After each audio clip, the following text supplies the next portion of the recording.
Hi, folks. I'm Father Joe Grimaldi. You can call me Joe, and I'd like to welcome you to my podcast. But now, here's our host and friend, Ken Calvert. Hi again, everybody. It's Ken Calvert, and I'm joined once again by Father Joe Grimaldi, and welcome to the Father Joe Grimaldi podcast. Not long ago, we did a very popular podcast regarding end-of-life issues. Oh, yeah. And we highly recommend that you have a chance to go back and listen to it, maybe even listen to it again and share it with your family and friends, because it was really powerful and very, very important. I think so, too. Here's the reason why I bring that up, Joe, is because of the fact this past week I happened to follow the televised funerals of both Aretha Franklin and Senator John McCain. And a lot of eulogies in both, especially Aretha. Aretha had so many guest speakers. It went on for, I believe, 5, 6, almost 7 hours. Correct, yeah. Well, and good for her. She is the queen of soul. There's no doubt about it. The various eulogies delivered. Sure. Is that how I said? Okay. Were incredible. I mean, they were all great. And they should have been. Yeah. Yeah. I was surprised that after a number of speakers that Meghan McCain... she was powerful. She was incredible. Yeah. People can't stop, and I don't blame them for talking about her remarks. My goodness, is she gifted with the ability to say some powerful things. And of course, Barack Obama, Bill Clinton, Joe Biden, so many, and I'm sure I'm overlooking others as well. It was really powerful, and it felt really good to sort of just sit back and watch it. Why then, therefore, does a priest or a minister need to deliver a homily when it's basically been already done by the eulogizers prior to that?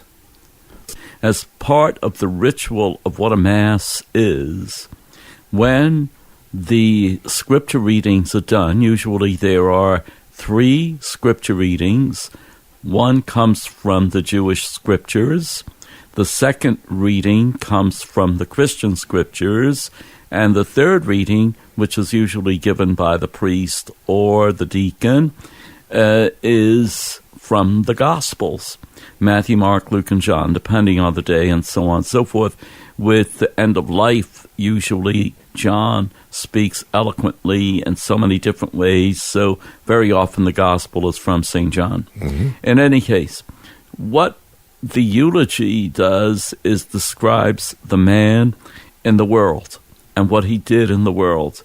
The priest, on the other hand, will address the readings that were read during the liturgy and try to relate those readings to the individual's life.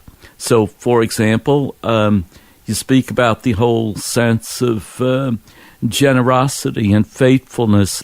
If a man or a woman was faithful in his practice of the faith, hopefully he would carry that faithfulness throughout his family life as well. You know, this type of thing.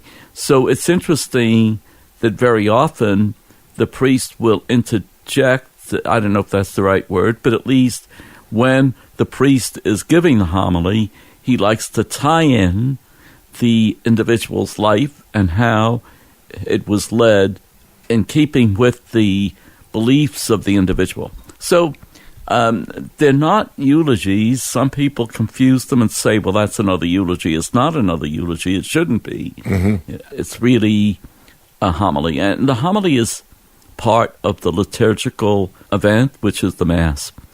When the body is in state, usually the night before in the Catholic tradition, and the people gather there, they usually reserve an hour or so for a service, and the service includes eulogies. Who would like to speak about John Doe? Yeah, what do you have to say about John Doe? That's interesting. Did you have something you want to add? Does anybody else have something they want to add? And so this way you get the opinions of a lot of different people on who this individual was. So then the next day they gather for Mass. Well, when people gather for Mass, part of the Mass is the homily, but it's not a eulogy as such, because it's what the person did in relationship to his belief. A lot of people think that the homily maybe another eulogy. Depending on who's giving it. Uh-huh. And, okay, wait a minute. What does that mean? Well, because, let's face it, you can't hold back an individual who is human. And if he tends to make it more of a eulogy than a homily, I mean, he's not going to be punished for anything like that, but it's not really what it's supposed to be. It's supposed to be an explanation of the readings and how they apply to the individual. Now, are there times, especially like you said, at the service prior to the Mass, maybe the day before or the evening before, and you reach out to people and you just basically say, anybody else want to come up? Sure. Is there a danger in that? Yes, there is. Okay. Yeah, and the danger is this. People have, their attention span is only so much, okay? So if this is something that's going to go on and on and on without limits, I think that's when you get into problems. So I think people should probably state, there's no written rule on this, but let's say, okay, you know what, at this time I'm going to open it for different opinions, different anecdotes that you might have, but we're going to limit it to just 4 people. Well, this way, at least people know there's a limit. When the people don't know there's a limit, very often they become antsy, and very often the feet start to shuffle, this type of thing. Yeah, and they keep looking at their watches. We've all been there, yeah. We've all been there. So I think it's important that you have some sort of a system or some sort of a guide in how you're going to handle that evening. So, but before the opening it up to anybody, usually there is a certain amount of ritual that they follow. If you are of a certain age and you've always been used to having the rosary as the thing that you do before the evening before the funeral. So there are many people that today still have the rosary. Right. Now, the rosary, when we speak about the various mysteries of the rosary, you want to relate, hopefully a little bit, the mystery of the rosary, for example, the resurrection. And we're praying the resurrection decade of the rosary, but also praying that the individual is now risen with the Lord. So, I mean, it just takes a little bit of creativity to relate the person's life to the rosary. Now, in many cases, it's recommended not to do the rosary since that's more of a private prayer. So what they do instead, they have a prayer service. And a prayer service includes a reading of some sort, praying for the individual, praying for the family, praying for peace, and so on and so forth, praying that we all meet again in the future. So basically, there's any way you want, you could handle that night before thing. It doesn't have to be a set way. In some cases, people don't have anything. In other words, they leave it open for people to come and visit. So let's say from 4 until 7, right, the family is there greeting individuals who come in, pay their respects, maybe say a little prayer before the casket, or just say a little prayer, and try to console the survivors of the family, of the individual. Yeah. So there are many ways you can handle that, since there's no ritual that has to be done for the evening before. Once you start a Mass, well, the Mass itself is a ritual. And so there's different things that occur in the Mass, and one of them being a homily. It seems to me that the placement of the eulogy has changed. It's in flux. It moves from a certain point. Sometimes it's before the service begins. Sometimes it's after the Mass has been celebrated. What is protocol? Protocol, I don't think there's any specific time. Usually, if at all possible, the leaders of the churches would rather not have a eulogy. The Mass is in itself supposed to be meaningful. So, you would do that the night before. You might even do it during the luncheon that follows the Mass. However, if it is going to be around the Mass time, usually they reserve a couple of minutes right before the Mass begins. And it's interesting, you used the word before. Is it dangerous to allow someone to give a eulogy? Yes. Well, it could be dangerous when the individual gets up there and never stops talking. Right. Now, if the funeral Mass is supposed to start at 11 and you start the eulogy at 5 to 11, try to do it in a timely fashion. Sometimes people love to hear themselves speak. So what happens is they get up there, they forget the time, they forget the place, and they could go on and on and on, and people do get antsy. Of course they do, and I know that, like, there's that point where people, there's an old expression out there that says, I have a friend or a sibling or someone who ends every sentence with the word and. You know, and you think it's coming to an end. It's about... And you figure, okay, we're going to wrap it up now. And all of a sudden you get the, and I'll never forget the time. That happens a lot. It does. And you're right. I don't think people are aware of the fact that people want to celebrate the life of the person. And if it gets too self-indulgent, maybe move it along a little bit. But there's another thing, too, I think.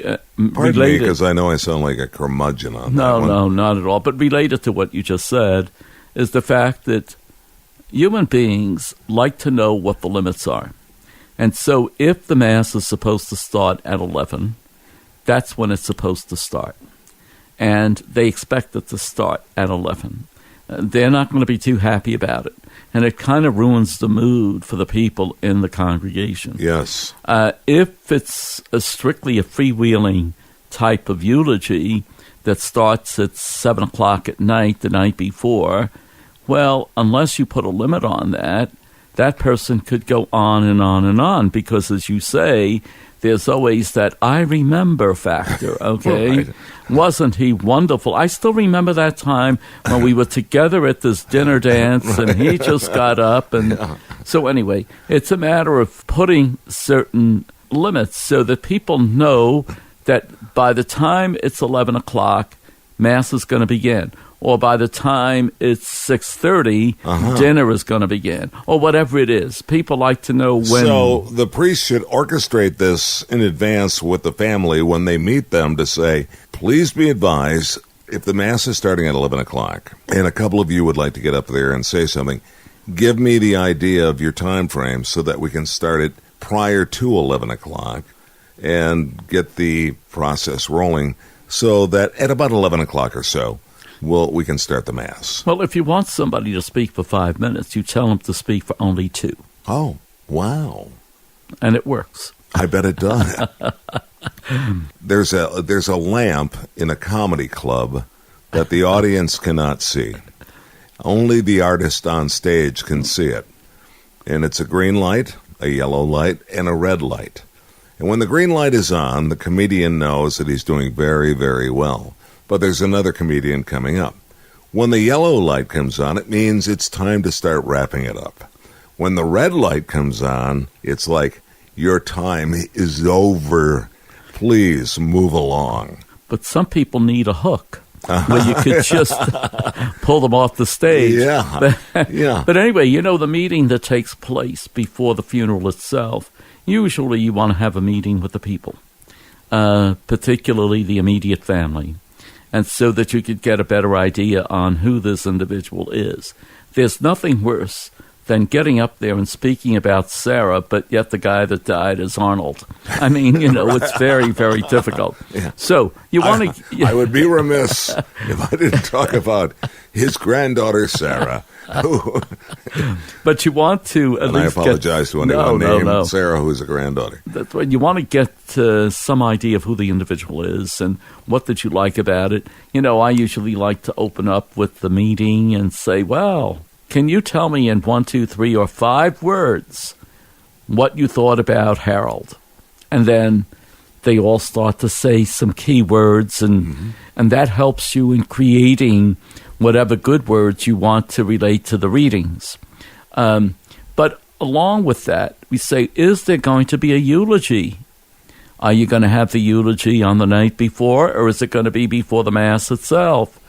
And if they tell you it's going to be before the Mass itself, well, we have a rule here, and most parishes do, that it can't be more than 3 minutes. Now, you're fudging a little bit because Sure. maybe it's going to be 5. Right. But at least you could keep them down to a minimum. If they really want to give a much longer, they could do it at the luncheon, they could do it the night before, and Sure. so on. But people that come to the Mass, they come for the Mass. There are various avenues that they could Yeah. use, platforms, if you will, Lots. for them to eulogize their friend Correct. who no longer is with us. But Correct. I know that a lot of people like to bring in as well, perhaps, military funerals, of course, are extremely powerful.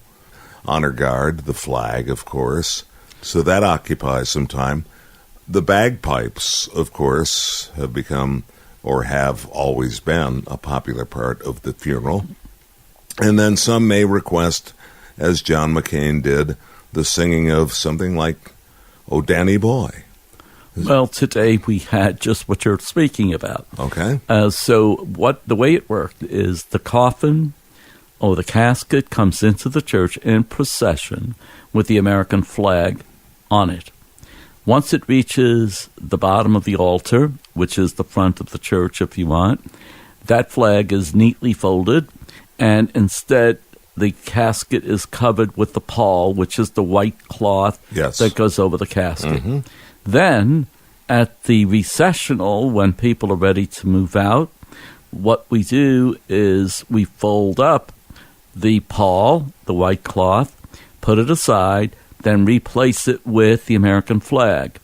Then the body is brought out to the portico of the church, and at the portico you have the military, depending, it could be the Marines, it could be the Army, whatever he belonged to. And because we have a nice situation at the church where I'm working, we could have the honor guard, but also we had the rifles shooting off 3 times, Yeah. but they had to be at a certain distance because you have to be sensitive to the hearing of the people. Yeah. So that happened. Then the flag is neatly folded, military style. Of course. And then it's presented to the nearest relative. Yeah. So that happened all at once. Very often, like you just said, we have also the bagpipers usually in the recessional, leading the people like Amazing Grace. Yeah. That's a neat one to do with, Of course. with the bagpipes. And so it leads everybody out with the final hymn, the recessional, but it also allows us to use the bagpipes. To end on a very light note, can you think of one incident within the body of that Mass, the celebration, the homegoing? What was the one thing that you found extremely pleasant, unusual, and you can say, I've never seen that before? What happened to me once was, and I'm speaking about something that was very amusing, it caused a lot of laughter. Okay, I think most people are familiar with the asperges, which is the holy water being sprinkled On the casket. on the casket. Yeah. So you have this, it's a ball filled with water, basically, and held on by the stem, if you want. Sort of looks like a microphone, if you want to be honest. Yes, with you. it was. Yeah. So there you are, sprinkling away, and sprinkling, and the casket is made of wood.